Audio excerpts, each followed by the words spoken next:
Uus Renault Koleos, millest me tänases saates räägime, tuli lansseerimisel pisut suurema käraga kui konkurendid. Ma ei tea, miks see nii on, aga sellegi poolest me juttu teeme. Võib-olla sa alustad sellest, et masin on ikkagi ju täiesti muutunud ja ei ole enam vanast masinast praktiliselt mitte midagi alles.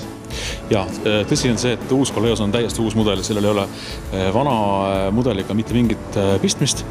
Ta on nüüd rajatud siis nagu ka suurem osa Renault crossoverid ja maastureid ikkagi oma Nissani vendade põhjal ja tegemist on täiesti uue mudeliga, mida ennem Renault mudeli valikus pole olnud. Kui nüüd vaadata üldpilti terves salongis, kui Maabetse Motor, siis oleme siis visuaalselt see sama joon, mis on tegelikult teistel mudelitel ka, võtame kas või Megani või Talismani. Jah, see Renault ühine disaini joon on ikkagi kõigil sama ja samamoodi ka sisemised kujundust elemendid, varustus, kõik on ikkagi ühine. No segment on karm kahtlemata, selles mõttes ei pea üldse enam tutvustamagi, et kõik su crossoverid on pandud ühte punti just, kui on ta suurem ja väiksem. Millegi peab ju silma paistma. Iga mudel, mis tuleb, tahab midagi erilist ju ikkagi välja hõigata, mis see Koleose puhul on. No Koleose puhul, kui me nüüd vaatame Renault crossoverite mudelivalikut üldse, siis tegelikult on seda sihikindlalt ju arendatud juba aastaid, alates siis Capturist, siis Kadjar, mis on väga edukalt müüki näidanud. Ja nüüd siis on tegelikult loomuliku jätkuna sinna lisandunud suurem vend Koleos, mis siis paistabki eelkõige silma suuruse ja mugavusega. Et need ongi kaks põhilist kriteeriumit, miks Kadjari asemel siis selle peale valikut langetada. Võib eeldada, et ka selle masina puhul ei ole teps mitte kõige populaarsem neliveoline mudel, vaid esivedu?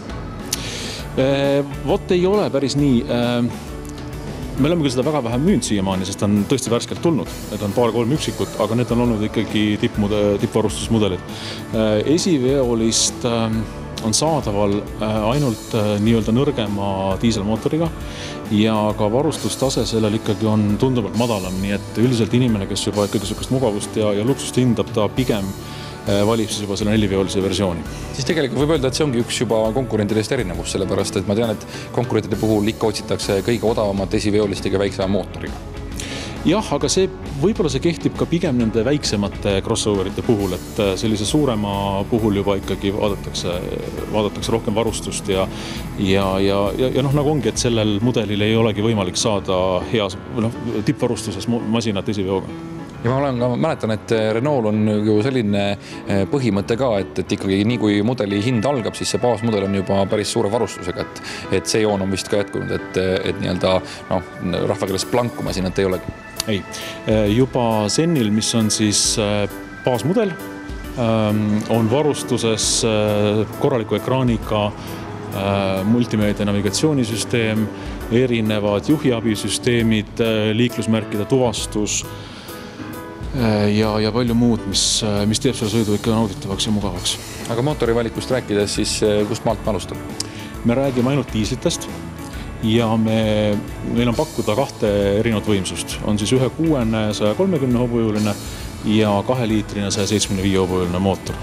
Nii et see võimsam peaks ikkagi rahuldama ka juba päris nõudliku kliendi vajadused. Kui nüüd inimene salongi tuleb ja hüppab autosse, siis ega vist avastamisrõõm on loomulikult enda teha, aga millele te ise kõik rohkem rõhku pöörate, kui inimesel salongis juba istub?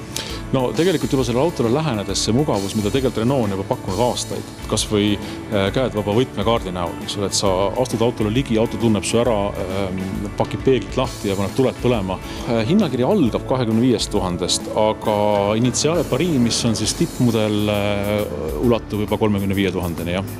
Selliste autode puhul nagu Koleos või mõned muud juba premium-klassi autod on mõelnud väga pingsalt selle peale, kuidas ikkagi töötaks süsteem laitmatult. Näiteks kui mõni aasta tagasi mõnel konkurendil või mõnel mudelil jalaga pagasnikuluugi avamine väga hästi ei töötanud, siis nüüd on see ilusti täiustatud ja Renault on tegelikult see töötanud kogu aeg.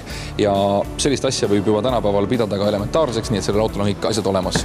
Kuna ma ise sõidan ka Renault'ga, siis tegelikult minu jaoks auto sisemus ei paku nii palju üllatust, ekraan, display, kõik see on Renaultlik ja nagu meile müügiesindaja ütles, siis tegelikult on ta ühte joont hoidnud kõikide mudelite, nii väiksematele suuretele. Kuna meil on ka tegelikult ju päris pikalt seda kehva talveilma ja külma temperatuuri, siis on mõelnud Renault väga mõnusalt erinevate soojenduste peale. Ma ei räägi siin loomulikult eesistme soojendusest, aga ka teatud varustusasemest lisanduv roolisoojendus ja on headel mudelitel ka olemas tagumiste istmete soojendus, nii et see on väga suur pluss nendele, kes siis inimesi tagaistmetel veavad.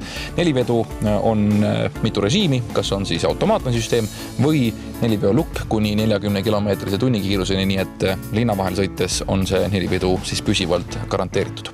Ja kui istumisruumist rääkides, siis praegu iste on seatud minu järgi. Meil on Raivoga väga lihtne test, kas minu või see Raivo taha mahub veel meiesugune mees veel istuma. Selle auto puhul mahub ilusti, aga kui rääkida kõige tagumisest reas, ehk siis sellist suurust masinad armastavad tavaliselt panna 2 väga marginaalset istumiskohta sinna juurde. Selle masina puhul on sellest loobutud, kuna Renault on olemas Grand Scenic, mis on täpselt sellise 7-kohalise sõidu jaoks mõeldud. Nii et istumisruumi on väga mõnusalt ja kes vähegi tunneb, et selline sisemustele klapib, siis tulge proovige ja saate aru, et tegelikult on ka väga tipp-top masinaga tegemist.